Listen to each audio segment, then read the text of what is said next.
Financial institutions in Westnile region have received the training on financial literacy, basically on environmental, social and governance for green financing in order to curb harming green environment.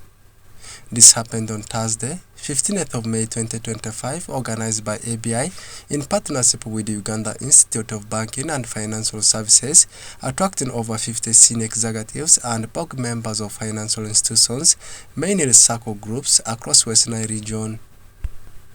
William Moses, the investment manager at ABI, says they are looking at how the financial institutions can implement sustainability of ESG in the operations.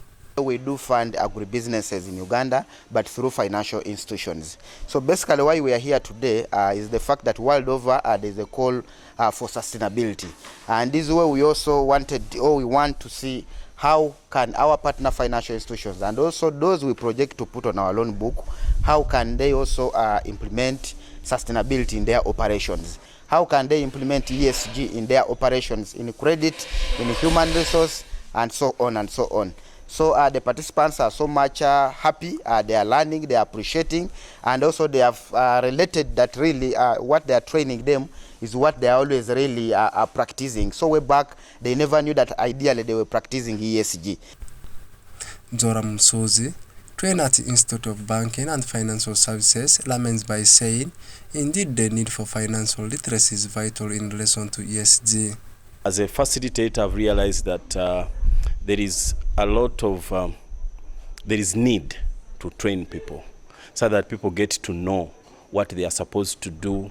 The need for financial literacy is very, very important. I appreciate the people of Arua.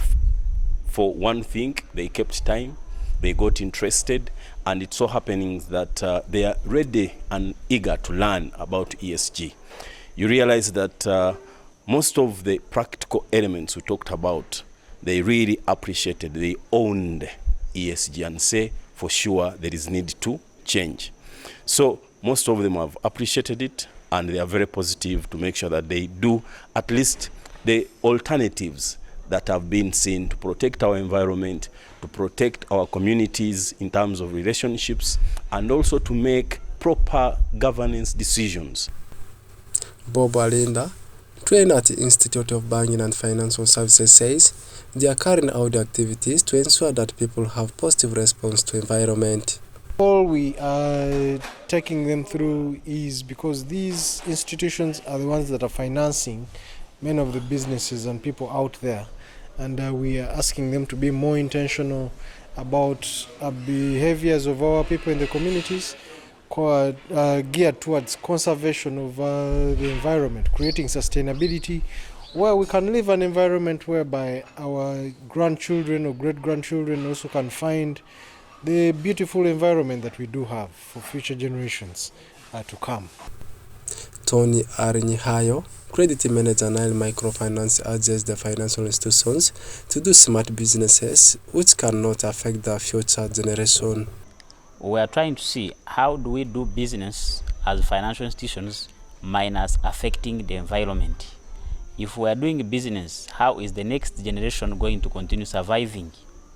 And that's why financial institutions have been brought forward so that we are able to give light to customers, because it will be hard for ABI to mobilize customers to come at this place. The cost will be expensive.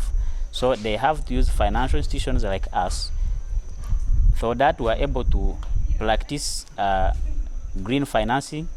This is by giving loans which do not harm the environment.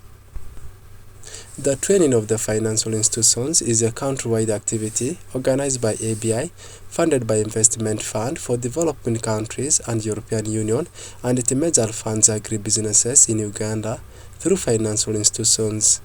Orak Benson Pastore, compiling the story for Westnile Television Cast.